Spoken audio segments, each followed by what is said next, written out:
बाळांनो, तर तुम्हाला खूप चांगले भेटले. मी आता 17 वर्ष सर्व्हिस करून 17 वर्ष सर्व्हिस केली आर्मीमध्ये.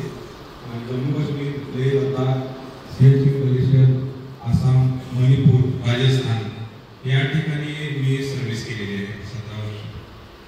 पण 17 वर्षात मी एका पुस्तकाला सुद्धा हात लावला नव्हता. स्पर्धा परीक्षा, पोलीस भरती हे काय मला माहित नाही.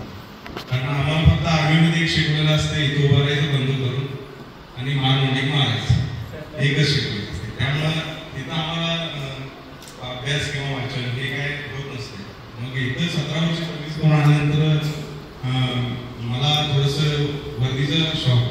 इथं 1 वर्ष 1.5 वर्ष असं मोकळं बसणं मला काही जमलं नाही. सरांशी घेतली, सरांना भेटलो, मग सगळ्या पोलीस भरतीची तयारी करणार आहे, स्पर्धा परीक्षा पण बघायची. तर म्हणजे काय अडचण नाही, या तुम्ही क्लास जॉईन करा. मी म्हणलं सर मी 20 वर्ष जवळजवळ झाले, 17 ते 20 वर्ष मी पुस्तकाला हात सुद्धा लावला नाही. आणि तुम्ही आता इथं 21चे 22चे 23चे टेबल पाठ करायला होता, मला ते होणार नाही म्हणलं सर. नाही म्हणजे तुम्ही या, तुमच्याकडून मी करून घेणार. आणि सर ज्यावेळी शिकवायचे त्यावेळेस सुद्धा तुमचं जसं लहान मुळे तसं सुद्धा मी सरांना घेऊन गप्प बसायचो. हे सगळं पाठ केलं पाहिजे, सगळा अभ्यास केला पाहिजे. सरांची भीती असायची त्यावेळी. आणि काही वेळ माझ्या भाषेने की मला अभ्यास करून भागच पाडलं, मला वर्दी पाहिजे होती. मला म्हणजे माझ्या पाहुण्यातल्या मित्रातल्या किंवा नातेवाईकातल्या, तुला काय जमणार आता, तू वजन बघ, तू ग्राउंड काय करतेस, तू काय अभ्यास करणार आहेस, तुला मी म्हणलं मी करून दाखवणार. आणि सरांनी पण खूप चांगलं मला हे केलं. आणि तुम्हाला बरोबर सांगतो, मी ज्यावेळी भरतीची पहिली तयारी करत होतो 17 वर्षापूर्वी आर्मीची, 17.5 वय होतं माझं. आणि मार्गदर्शन मला असं सरांचं असं प्रॉपर कोणाचं नव्हतं. फक्त एक दोघे बाजूचे शेजारी आर्मी होते, ते म्हणजे रनिंग सुरुवात थोडा अभ्यास करायचा.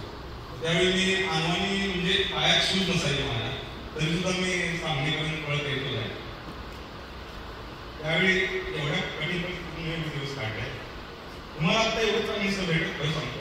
मला एवढं स्टडी करून बघितली मी, तिथून आईच नाही ऐकूच म्हणते सर. आणि तुम्ही बरोबर तुमची जिद्द मोठी ठेवा. सर खूप चांगले आहेत, तुमचं सर्कल खूप चांगलं आहे. पण एकदा मी गोळीवरच्या वेळी थोडंसं मी वेटिंगला गेलो, मी भरपूर बसलो. त्याच्यानंतर माझा एक मित्र तुमची सवय म्हणून माझा गुरुच आहे तो, मला सांगतो, त्यांनी मला खूप मोटिवेट केलं. तुम्ही या MPSC तयारी करा माझ्यावर या. सरांनी सांगितलं जा हुशार आहे. मग आम्ही दोघांनी MPSC तयारी केली. त्यानंतर मला मंत्रालय करून सुद्धा आता पोस्ट निघाला. त्यात पण चांगले मार्क आहेत, ते पण भविष्यात ते पण पोस्ट आहेत. तुम्ही मी मुलांना तुम्हाला एकच सांगतो, जोपर्यंत तुम्ही सक्सेस होत नाही तोपर्यंत तुम्हाला कोणी विचारत नाही. मी 2-3 वर्ष 4 वर्ष काय केली मला कोणी विचारत.